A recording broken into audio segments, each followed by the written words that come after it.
We have just had a shooting on Highway 4. Female is deceased on the side of the road. Break for dispatch. We have another shooting on Plains Road in DeBert. Hey, boys, and then bang, bang. Do we know if the suspect's vehicle is still at the scene there? Has anyone heard that?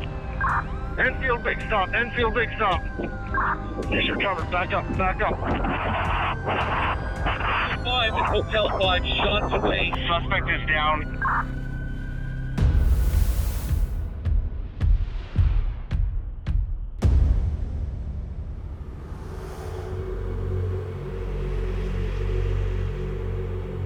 April 2020. Across Nova Scotia, a desperate manhunt for a mass murderer.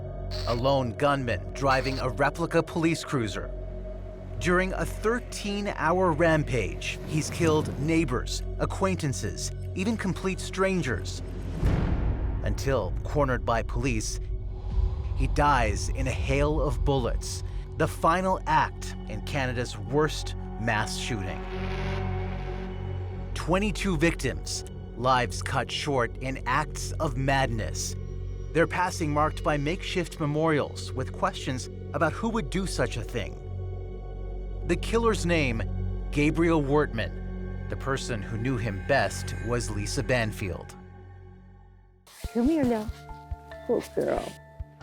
His common-law spouse of 19 years, herself a victim of intimate partner violence, as Wortman assaulted her, tortured her, and left her living with the aftermath of unthinkable crimes.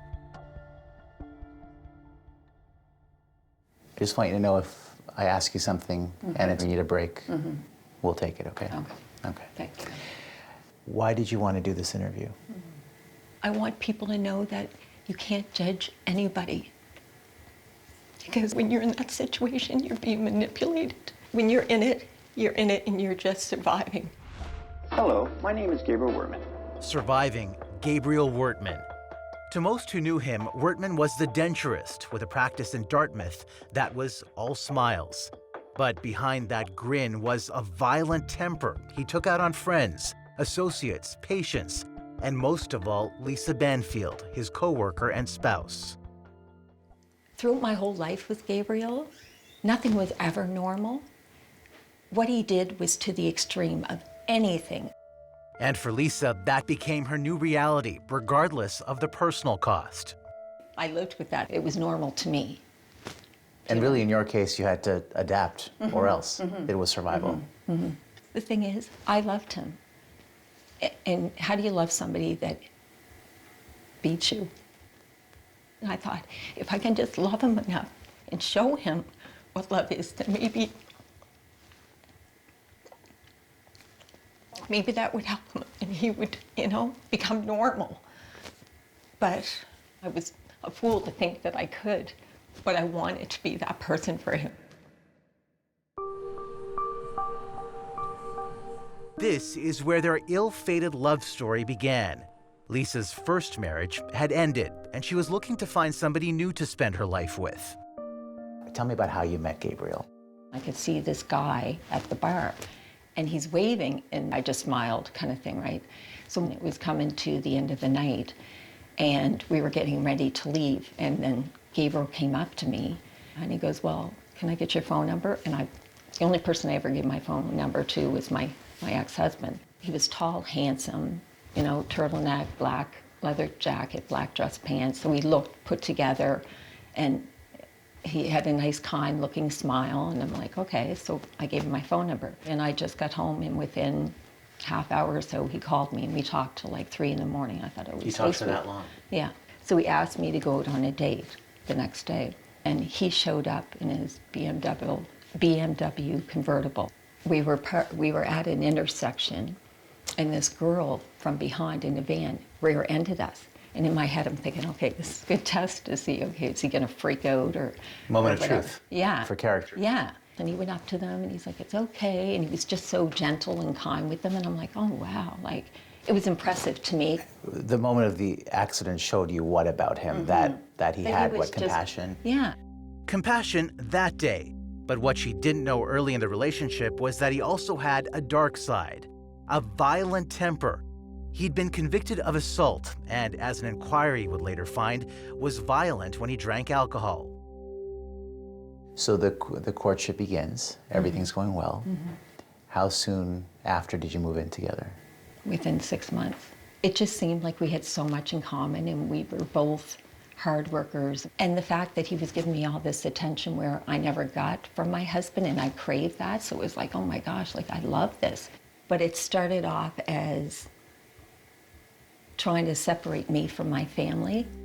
Wortman began cutting her off from those closest to her, sisters Maureen and Janice, and her freedom. He wanted me to get rid of the Jeep. And I'm just like, I want my own vehicle. Like, if I want to go somewhere, I want my own vehicle. Because that's freedom, that's independence. Right? So I got rid of the vehicle, and then it's like, okay, where's my vehicle? He goes, well, you can just use my vehicle. But then it came to the point that I had to ask, like, to go anywhere. And it's just like, I didn't like that. And then if I wanted to go visit family, he's like, we'll do it all in one day so you don't have to spread it out. And again, that was a control thing so that he would have me there. And but to the point that he was tracking your mileage, and that's how he was justifying it, right? It started off like that. And then it started off with complimenting me all the time. And then as soon as he gave me a compliment, he would do the flip side of tearing me down as like I'm dirt underneath his feet. You know, you feel so good, and then he can just say something to knock you down, and he had that control to do that. I didn't like that. But yet I felt like as time went, I couldn't control it. Peter Jaffe is a psychologist and world-renowned expert on domestic violence from London, Ontario's Western University. He conducted an assessment on Lisa Banfield and her relationship with Wortman, concluding his behavior fit the pattern of an abuser who had picked his target. Abusers look for individuals who are vulnerable, individuals who have difficult childhood histories, individuals who lack self-esteem, lack confidence, that allows them to maintain control in that relationship through a variety of means, physical, sexual, emotional, putting them down over and over again. You know, Lisa's relationship, she was told over and over again that she was stupid, that she was worthless, she didn't have a good education. And she believed it. She took it in. It changed who she was. She didn't have an opinion. I mean, she was told that, you know, if she wanted to have an opinion, he'd give her one.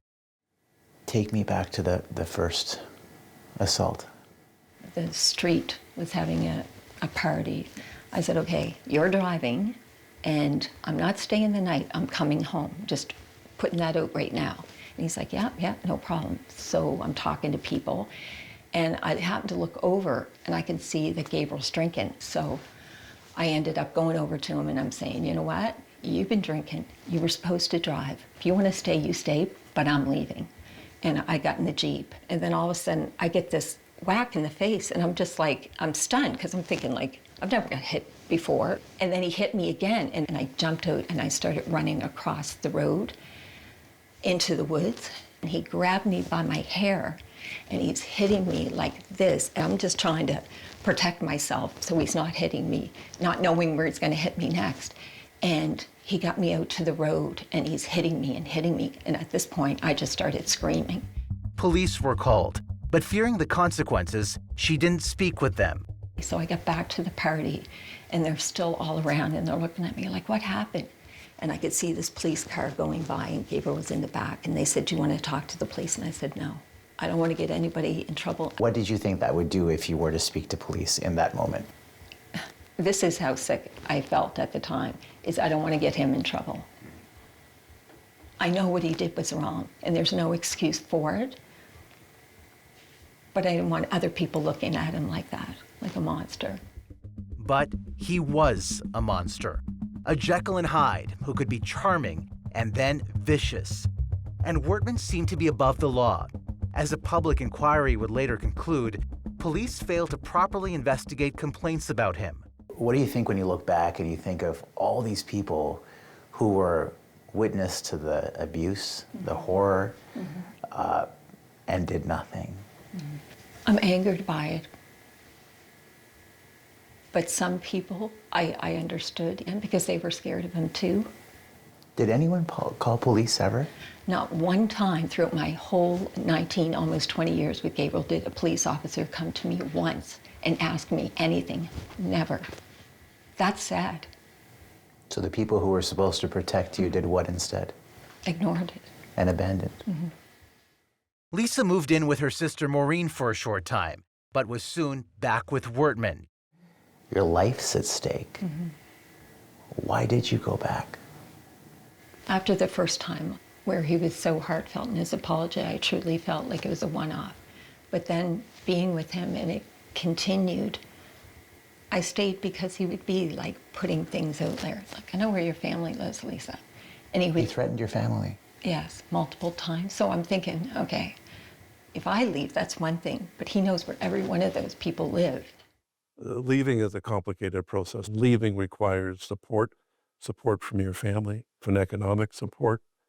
It requires a sense of safety. There's someplace you can go. At the end of the day, if the abuser has more power than everyone else, then you're going to stay with the devil you know, because there's really no alternative. And each disclosure you make about violence, every time you might tell somebody or somebody sees something, if nothing useful happens after that, then you realize you're cooked, you're done.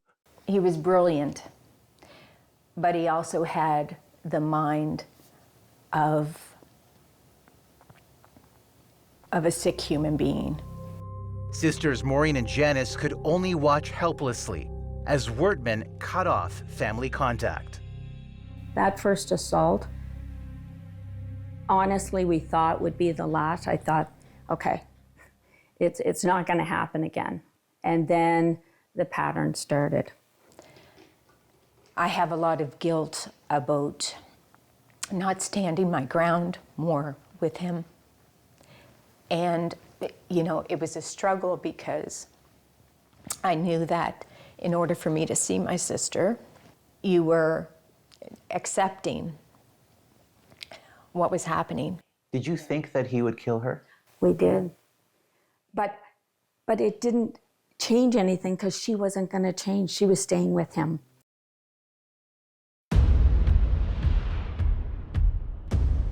Yeah, the fireplace. Clues as to how Lisa Banfield slipped into an abusive relationship can be traced back to her childhood, where discipline was harsh and she was sexually abused. There we go. So this is the house in Beaverbank? Mm-hmm. Oh, it is too. Oh my God. Yeah.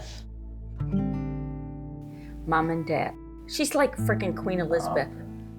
Isn't that and look how handsome Dad was, eh? Oh. Home was in Beaverbank, 45 minutes outside Halifax. And tell me about some of the good times. Oh my gosh. There was a baseball field farther down our road. We'd play for hours and hours down there and we'd laugh and have fun until Mom would call us for supper. And Mom would make she would bake muffins and cookies and cakes and pies and all that kind of stuff. We felt just special. I just felt loved and I felt special. You're quite emotional. Mm. When you're younger, you don't appreciate what they've done. And then as you get older, you realize all the sacrifices they made for you. Despite that, theirs was a troubled home. Mom and Dad were both alcoholics, and money was tight for the family of 9 kids. The youngest, including Lisa, slept 4 to a bed. People think, who does that kind of thing? It just brought us so close. What was your dad like? Dad was a good man. He was strict, and he was a perfectionist, wanted everything just so. But he was loving and he was kind and he was fun. But he would get the strap. It was over things that he shouldn't get the strap over, and I could see him stand there with the strap, and I'm thinking, this is in my head, and I'm a kid. I'm thinking, this is just wrong. He would say, you know I love you, right? And I'm thinking in my head, if you love me, you wouldn't hit me. You were 9 there. No. You're 9 years old here. Yeah. The discipline was harsh, and so were her feelings of being dismissed when Lisa told her parents that she was being sexually abused by a neighbor while babysitting their child. She was just young, so her and I would sleep together. And I remember seeing him come into the room but I'm pretending I'm sleeping because I'm thinking, what is he doing? And then he would kneel down beside me and go up underneath the covers to touch me. And I felt like somebody's paying me attention, but it's not the way that I want attention. So in some ways, I felt like, did I bring this on myself, kind of thing, and feeling dirty and ashamed. The mom didn't want to talk about it. I remember going to Dad because he had asked me, like, what happened? And I told him, and he's like, is that all? And I'm thinking, is that all? Like, I thought, like, he doesn't care what he did to me. Like, so I felt like I didn't matter, right? Like. From growing up into adulthood, working at a bank, a brief marriage, and finding love, Lisa Banfield wrote it all down in these personal journals, including when she met Gabriel Wertman, a relationship that transitioned from hope to horror. April 21st, 2001. He is such a very handsome man. I hope and pray that we can become the best of friends. I just feel so happy and anxious when I think about him. April 2005. Yesterday, Gabriel was awful to me. He really scared me. He grabbed me by the neck, smashed me in the head, and tore my shorts practically off me. He made me sit in a chair while he lazed in bed, calling me a stupid bitch, loser, that I am an idiot with no intelligence. November 19, 2005. He not only degraded me, but threatened to kill me. Tonight I was really scared for my life.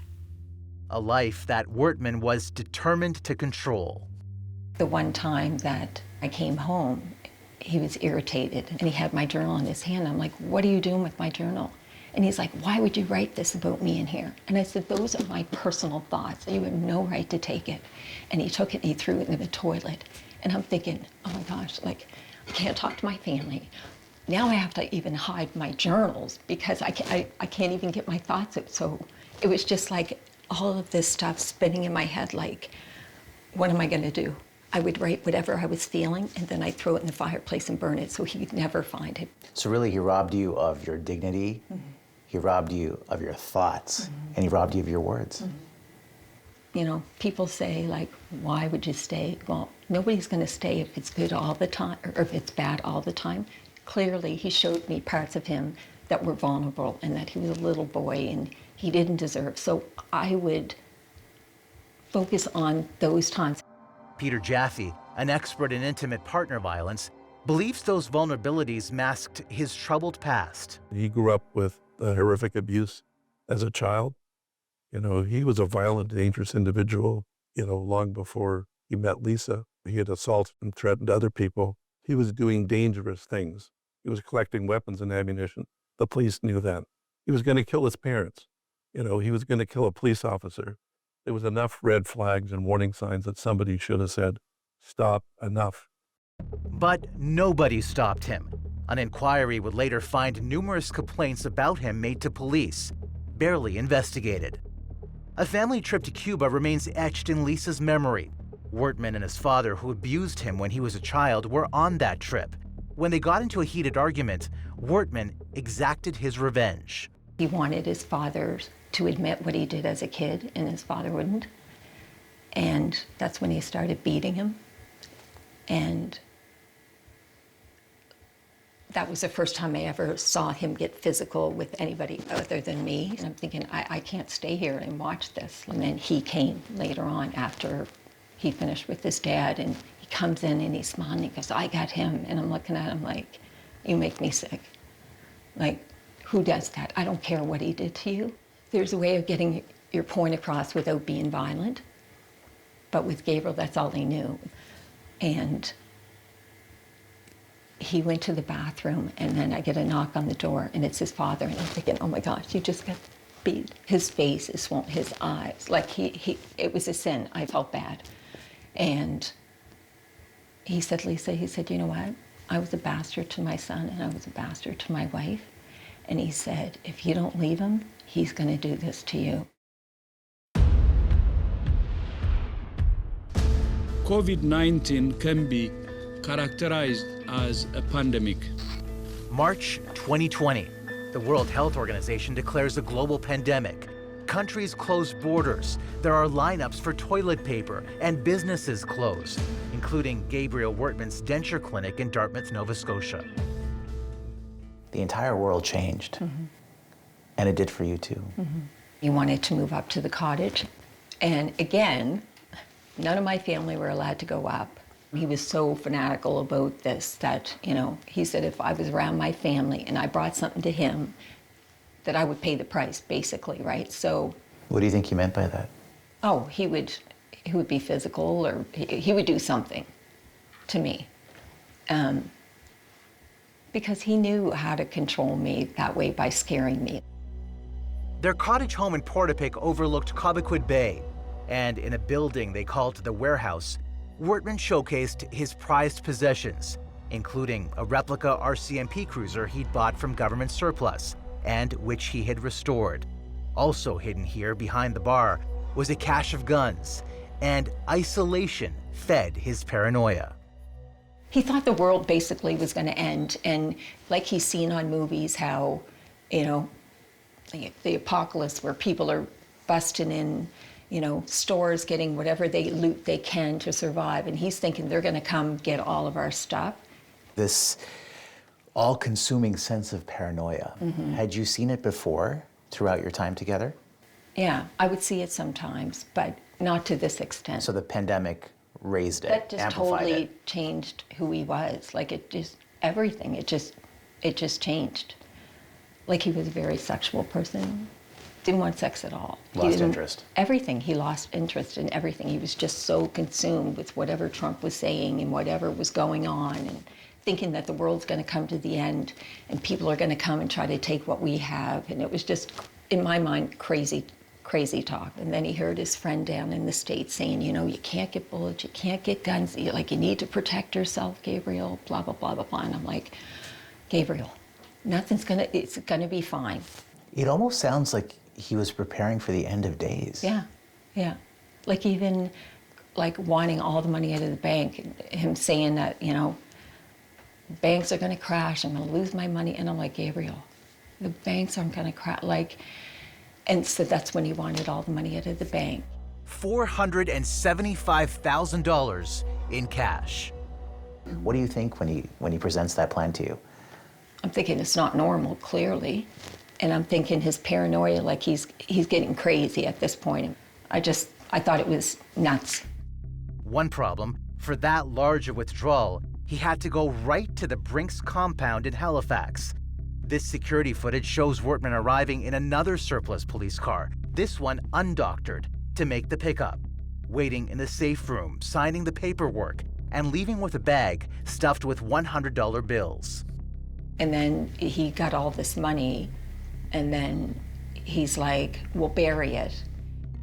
Which is exactly what they did. Combined with cash he had already hoarded, it totaled $750,000, which they buried under the cottage deck. Mid-April brought their 19th anniversary of being together, and they spent April 18th driving the back roads of central Nova Scotia and the evening in the warehouse. So aside from him being a little bit distant the day of your anniversary, did you get any sense that he was planning something or plotting something? No. Not at all? No. But after a phone call with friends in the US, things turned sour. He just started yelling, and you're being a bitch, and then calling me the C word and saying all this stuff. And I'm thinking, you know, in my head, I'm thinking, this has not been a day that I've enjoyed. It's not been about us at all. And I thought, okay, I'm going back. I said, I'm going to bed, I'm tired. And I'm laying there, and I can hear this whooshing sign. I'm thinking, what the heck is he doing? So you heard a whooshing sound? A whooshing sound, right? Then he opens up the door, flicks on the light, and comes over, and he's like, get up. And then he's on top of me, and he's grabbing me by the neck, choking me, and it's like, Gabriel, like, just stop. And he goes, and I said, just stop, it's gonna be okay. Like, because I'm trying to take him down off the roof, right? I'm like trying to calm him down. And then he grabbed me by the hair, and he's pulling me, and he's like, get up. So I got up, and as soon as I got up, then he went like this and kicked me. And I went down, and it was just like, I it killed me, right? And I'm like, and then he's telling me to get up, and it's like, I'm trying, and I'm trying to put my hands on the bed. So matter-of-factly, he's just like, let's not forget about the gun. Like, just normal. And I'm thinking, in my head, like, what are you talking about? And as he's pulling me, I'm thinking, maybe I could run. And he's just like, be careful, it's wet. You could slip. And I'm thinking, you just beat the shit out of me, but now you care? And then, a point of no return, setting off a horrifying chain of events. And he's like, turn around. And as soon as I turned around, all I saw was this whoosh of fire. So it was gasoline that he was throwing, and that was that sound. Behind them, flames engulfed the cottage. He goes, we're going over to the warehouse and I'm burning that. And I'm like, Gabriel, you know what? It's gonna be okay. I can say that I burned it by accident. Like, I'll take the blame for it. Like, it's gonna be okay. No, Lisa, it's too late. It's too late. Too late to find any help. In the past, I would think, I can't talk, like, I can't call the police. I can't contact anybody. But that time, that as soon as he said, it's too late, I thought, I need help. I know I need help now. I can't, there's nothing I can do. I need help. And it was just like, I'm looking at him, but there was like nothing there. Blank. Blank. Like, I'm looking at him, but I couldn't even see his eyes because there was just, he was in a zone and there was nothing I could say to change that. And he goes, we're burning this, then we're going to Dartmouth, and then we're going to Maureen's. And as soon as he said Maureen's, I thought, kill me now, because if you're gonna go through my family, I don't want to live. Because that's your sister. That's my sister, and I'm thinking he's gonna go through my whole family. So in my mind, I'm thinking, if you're gonna kill them, I don't want to be here, but I don't want to see the bullet coming. So what I did is I just covered my eyes and I went down, like knelt down like this, but I had my eyes covered because I thought, I don't care if you kill me, but I don't want to see it coming at me. And then he shot on one side of me and he's like, get up. And I'm like, Gabriel, it doesn't have to be like this. And he shot on the other side of me. And he goes, I'm not going to tell you again. I thought, okay, the next time he's going to shoot me. So then I stood up and then he just grabbed me and threw me in the back of the police car and shut the door. Locked in the back seat of that replica RCMP cruiser, desperate to escape. All I was doing was kicking on the door to see if I could just break the glass. I was thinking it's glass, but it's plexiglass, so there's no way I could break it. And then he comes in, and I'm just watching. It was like robotic. Sorry. It's okay, take your time.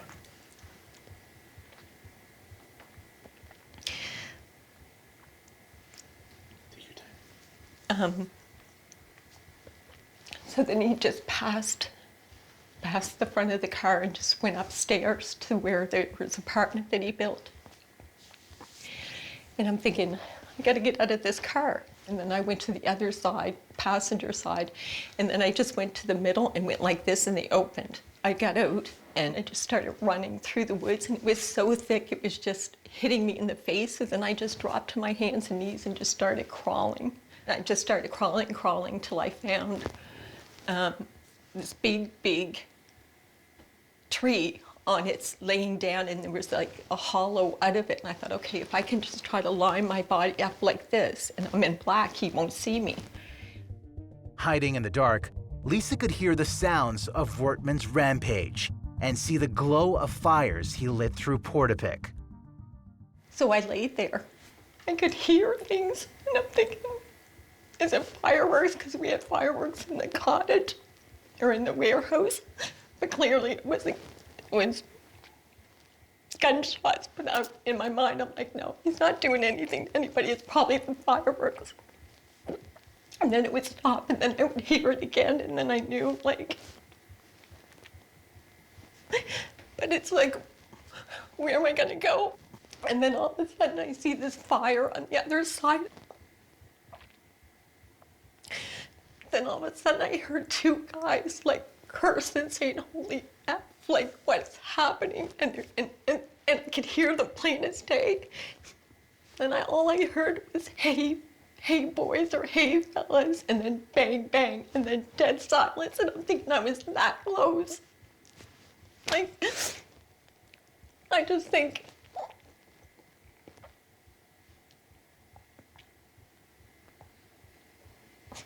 part of me feels like I didn't get out of the car, would all those people be alive? I know I couldn't do anything to change it, but that sticks with me because I feel he was looking for me. And then after a while, he didn't care who he was hurting. But that's what I was feeling. You're still carrying that? Mm-hmm. Like, I know it's not my fault, and I know there's nothing I could do. But that still sticks with me. It still sticks with me. Because he never said he was going to hurt anybody. He just said this, and then more ain't. So in my mind, he's like, he's going after my family. And I thought if I run, that he's not going to go after my family because he's going to find me. Yeah.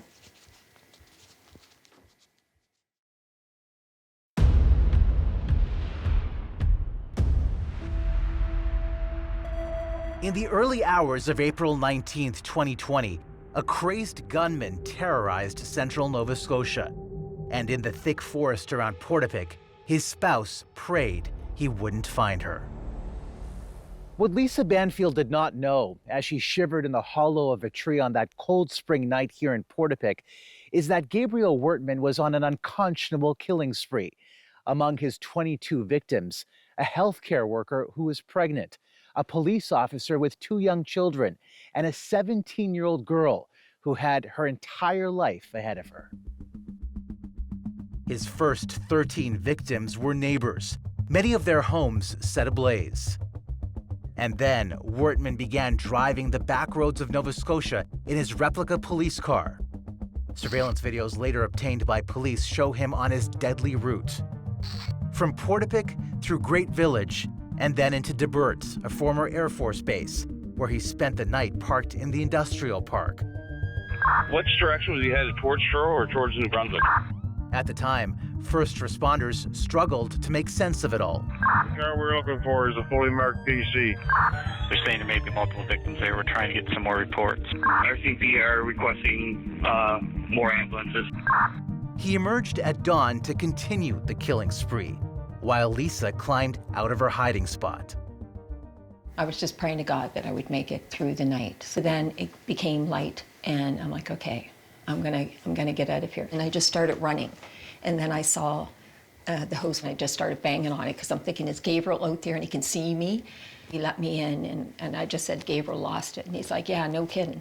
This squad, like, they just came, it seemed like from nowhere, and it was like, of all people in like military camouflage outfits and stuff with guns. And I was like trying to tell them, like, he has a police car exactly like yours, and they're looking at me like dumbfounded, like, are you sure? And I'm like, I'm telling you, like, they have lights, he has everything, it's identical to your guys. Lisa was taken here to the hospital in Truro, kept under police guard, while Wertman drove through the city without stopping.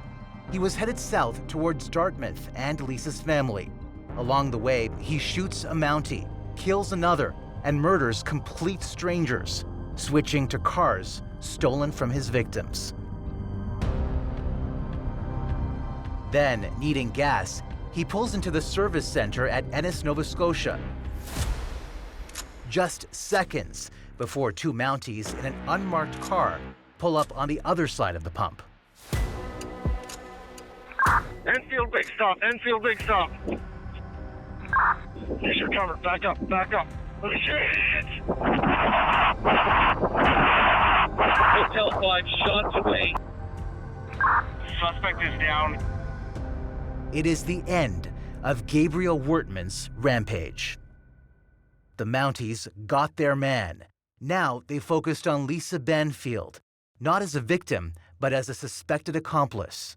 There's a lot of grief in the community, in the province, in the country. Mm-hmm. And there was a considerable level of anger as well. Mm-hmm. How much of that anger did you feel was directed at you? All of it. Because he wasn't around and I was there. And I just felt like I felt like I was being attacked and my character is being judged.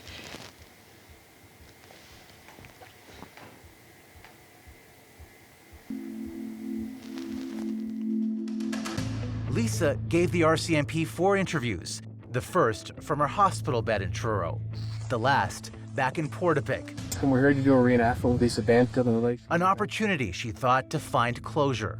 Lisa Banfield, could you state your name for the record? But she didn't expect the Mounties to bring a video crew. Don't leave anything out. Just take your time and begin wherever you want.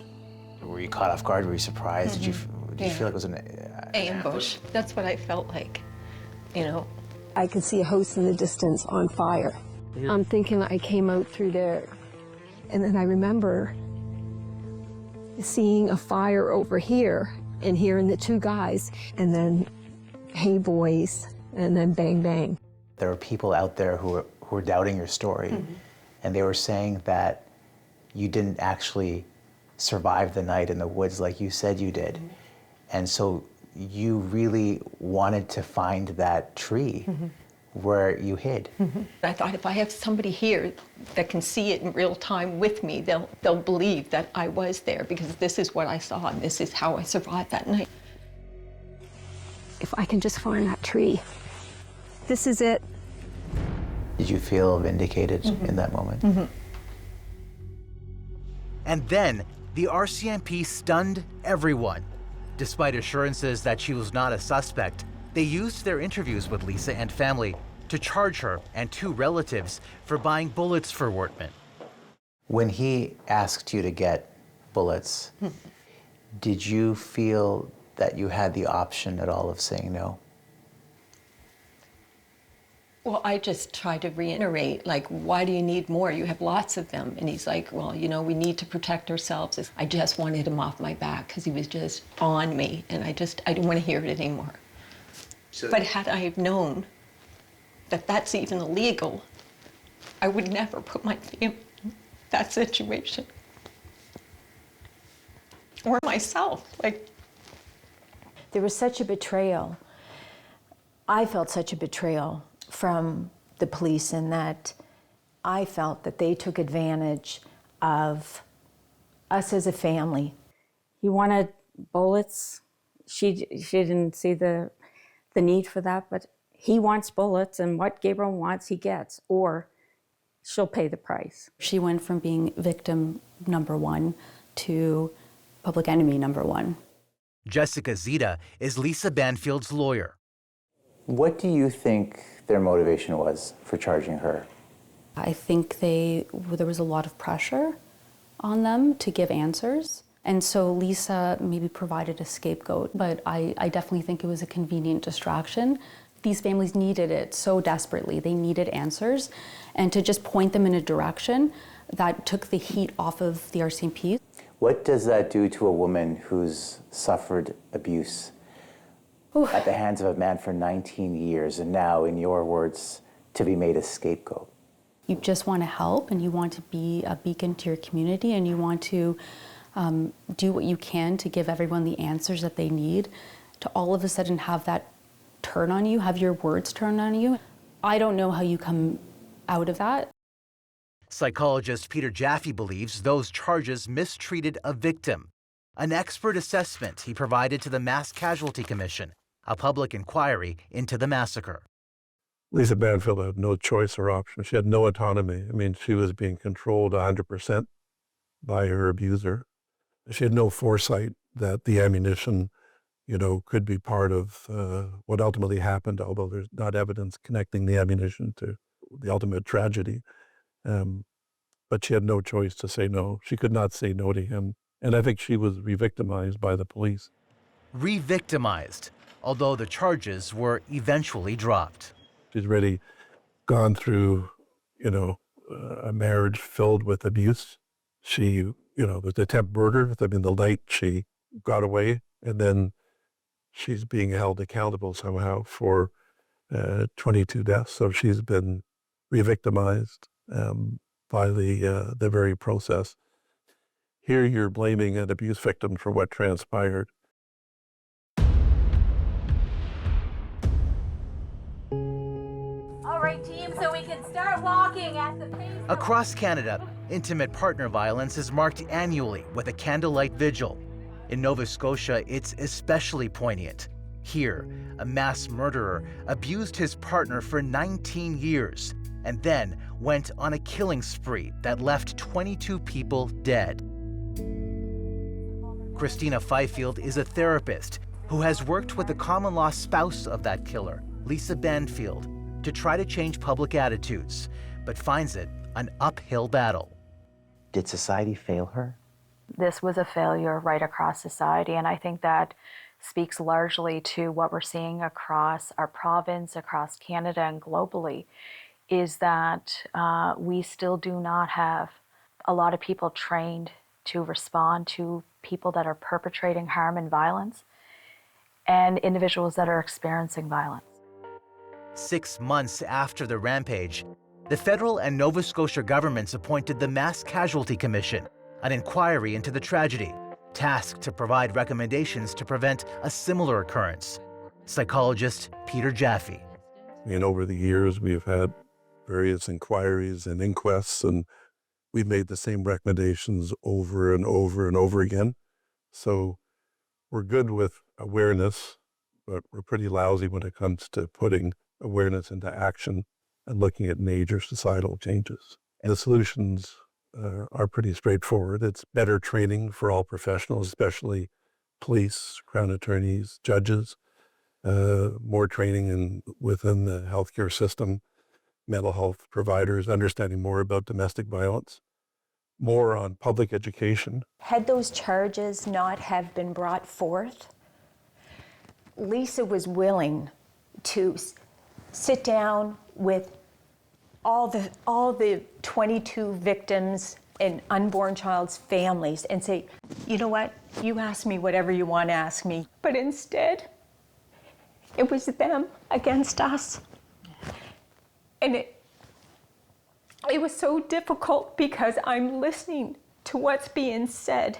They're making, correlations between him and or whatever they were, because we only knew what we saw. Yeah. He lived a different life. And what people on social media, the negativity, and even through some of the news outlets who portrayed Lisa as evil, that she is just as evil as he was just, it was so devastating because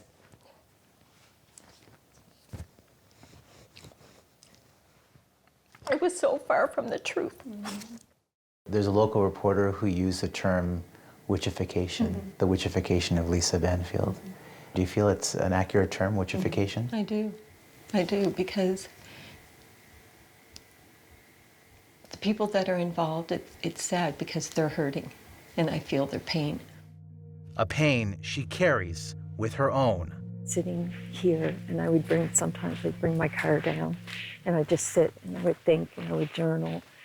And then, as sad as it was, sometimes I would think I could just drive off in the water and be done.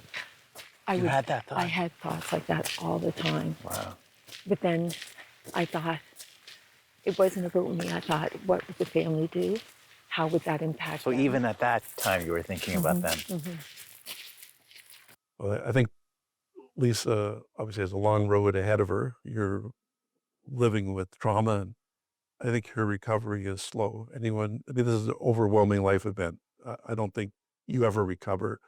You get better day by day, but part of the healing journey for her is telling her story, getting it out there. And so I think that's critical, but it's going to be a lifelong journey for her, overcoming her trauma and getting better month by month.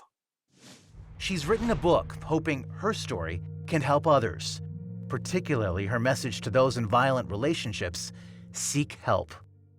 If I could help one person, it would be worth it to me. Like, just knowing what I went through, and so many people that don't have the support that I did have. I want them to know that they can do it, that they matter. And they're just have people in their lives that are broken. But they can get out. They can. And there's lots of help out there. You just have to want to do it for yourself. Does he still haunt you? Mm-hmm. Like, I still have dreams that he's coming after me and he's trying to kill me. And sometimes I wake up and I'll look out the windows and then I'll make sure all the doors are locked and then I'll leave the lights on. Could you ever forgive him for everything he's done to you? Mm-hmm. Have you forgiven him? Mm-hmm. I have to, because that's only hardening me. And being angry at him, I feel, is bringing attention on him that he doesn't need. And I feel like I need to focus on me now. Like, I don't want to think about him. Is there any part of you that still loves him? Mm-hmm. That's sick. But part of me, again, I just think of the good times that we had. But now, at this point, I try to not think about him. Come here. Come here. Is there something you want to convey or that I haven't asked you that you want to mention? I'd like to say to the families, I'm so sorry for your loss. Can't imagine what you're going through. And if there was anything that I could have done to change that, I would. I understand your pain. I just pray that you find peace.